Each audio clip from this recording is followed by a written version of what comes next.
Well, it's officially here, the off-season, which almost seems like a foreign concept, given the awkward break mid-season. But as we all know, with the off-season comes a 5-letter word that most of us think of when free agency hits. Chaos. That's right, and the unforeseeable financial circumstances, like the cap not increasing much, are going to definitely create a recipe for massive moves. Top it off with an interesting twist, such as half the starting goalies in the league being free agents or on the trading block, and it's going to be just like Christmas came early for the hockey world. As several masked men will be playing musical goalies here shortly, I decided to make a video detailing my thoughts on where they might end up. And with that, here are 6 NHL goalies and teams that they're most likely headed to.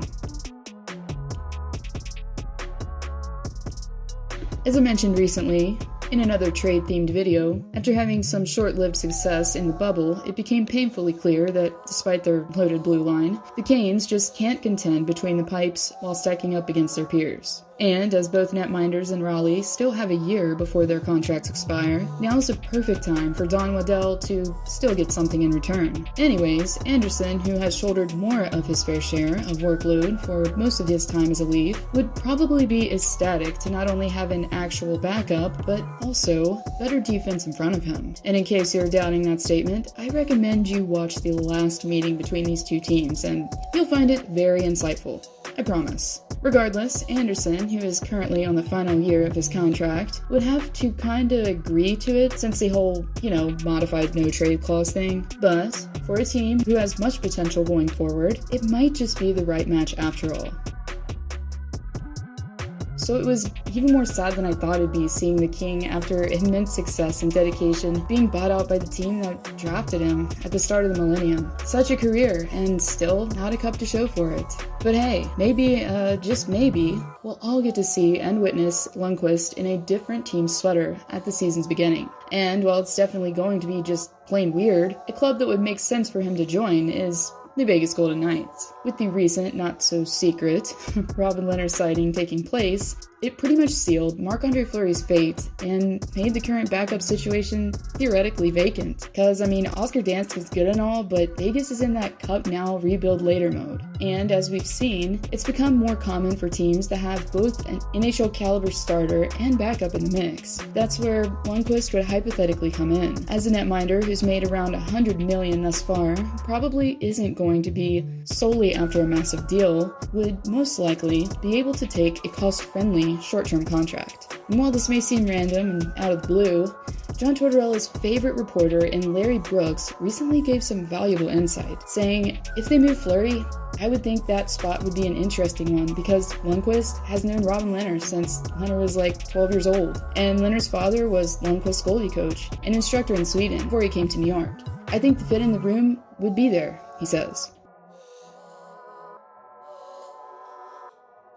Most of the Penguins fan base, and myself included, woke up to a pleasant surprise last week, as the Penguins finally announced, what we were already speculating, that Tristan Jarry was re-signed and will ultimately replace Matt Murray next season as a starter. And with that comes the infinite possibilities for the 2-time Stanley Cup champ, as many teams have already reported interest. One of those is the Edmonton Oilers. After another postseason upset in Alberta, the Oilers are most likely going to be moving on from at least one, and maybe both, of their attendees from last season. If he's not traded before free agency, is going to have the chance to weigh his options. The prospect of a new arena, Connor McDavid, and Leon Draisaitl on the team, and probably a hefty pay raise would all be big incentives for number 30. Regardless, if Murray does land in Edmonton, it would give the Oilers a burst of needed youth between the pipes, as both Koskinen and Smith are over 30.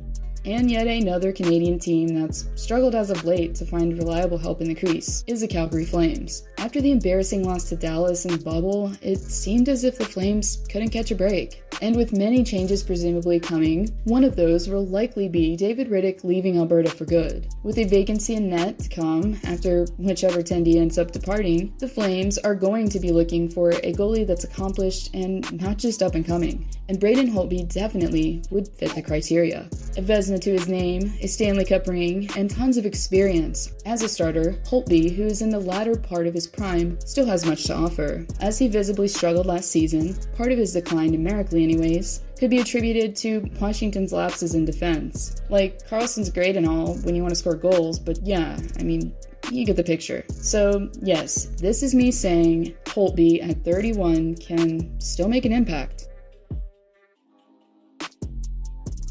So most of us by now have been wondering when, more than if, Devan Dubnyk would be traded, as GM Billy Guerin expressed disappointment in Minnesota's starter this offseason. And as many sources have indicated, Dubnyk could very well be trading in his toques, as you Canadians say, for some flip-flops shortly, as the San Jose Sharks have been expressing much interest in bringing in some relief for a struggling Martin Jones. And according to insider Pierre LeBrun, Dubnyk's trade clause doesn't have San Jose down as a no-trade zone, so it could very well happen. Dubnyk, who unfortunately had the worst season in his 5-year tenure with Minnesota, with a .890 save percentage and a 3.35 goals against average, will be looking to redeem himself in the Bay Area if given the opportunity.